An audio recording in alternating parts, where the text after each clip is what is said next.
Əvvəllər dünya liderləri ilə eyni masada yer alan Andrey Yermak indi Kiyevdə həbsxanadadır. Ukrayna lideri Volodimir Zelenskinin ən yaxın adamlarından biri, prezident ofisinin sabiq rəhbəri bir sıra ittihamlardan üzləşib. Onun adı korrupsiya və çirkli pulların yuyulması işində keçir. Məlumata görə prokurorluq Yermakı elit tikinti layihələr vasitəsilə milyonlarla dolların legallaşdırılmasında ittiham eləyir. Ukrayna korrupsiyaya qarşı mübarizə bürosu onun böyük maliyyə sxemində iştirak etdiyini bildirib. 60 gün müddətinə həbs olunan keçmiş aparat rəhbəri iddiaları əsassız sayır. Eyni zamanda təxminən 3 milyon dollar məbləğində girov şəklində alternativ qətimkan tədbiri seçilib. Yermak onda bu qədər vəsaitin olmadığını və dostlarının bu pulu toplamağa kömək edəcəyini düşünür. Onun fikrincə bu ictimai təzyiqlə əlaqədardır.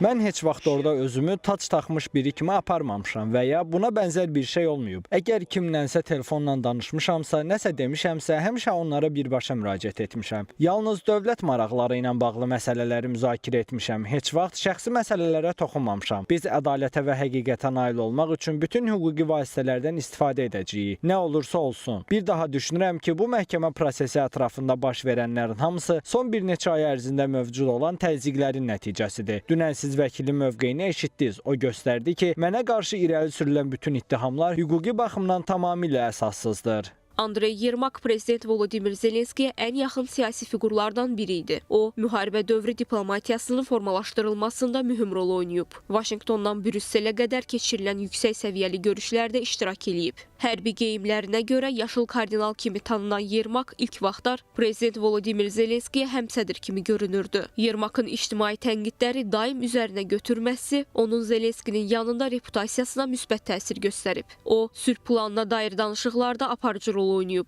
Cenevrədə keçirilən görüşdə sözü gedən layihənin müddəalarını yumşaltmağa çalışıb. Bu qalmaqal Zelenskinin yaxın çevrəsinə ciddi zərbə vurur. Zelenskinin digər yaxını, iş adamı Timur Mindiç də hədəfdədir. Korrupsiya ittihamları ilə üzləşən Mindiç isə iddialar yayılanda ölkəni tərk edib. Kiyevin Avropa İttifaqına üzvlüyü məsələsi hələ də aktualdır. İttifaqın noyabrda hazırladığı hesabatda korrupsiyaya qarşı mübarizə gündəliyinə sadiqliklə bağlı bəzi şübhələr vurğulanıb. Lakin blok Kiyevi meydanda tək qoymamaq qərarı alıb. Ukraynalılar üçün müvəqqəti qorunma 2028-ci ilin martına qədər uzadılacaq. Analitiklərin fikrincə bu prosesin üzvlük məsələsinə təsiri qaçılmazdır. Çünki istintaqın geniş şəkildə aparılması digər məsələləri də ortaya çıxara bilər. Həmçinin Zelenski üçün də vəziyyət bir o qədər də ürəkaçan sayılmır.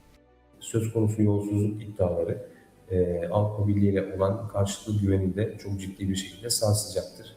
Bu aslında bir noktada Rusya'nın da oldukça işine gelen bir mesele. Burada elbette bu rüşvet çarkında Rusya'nın faktörünün de olabileceği iddiaları unutmamak gerekiyor.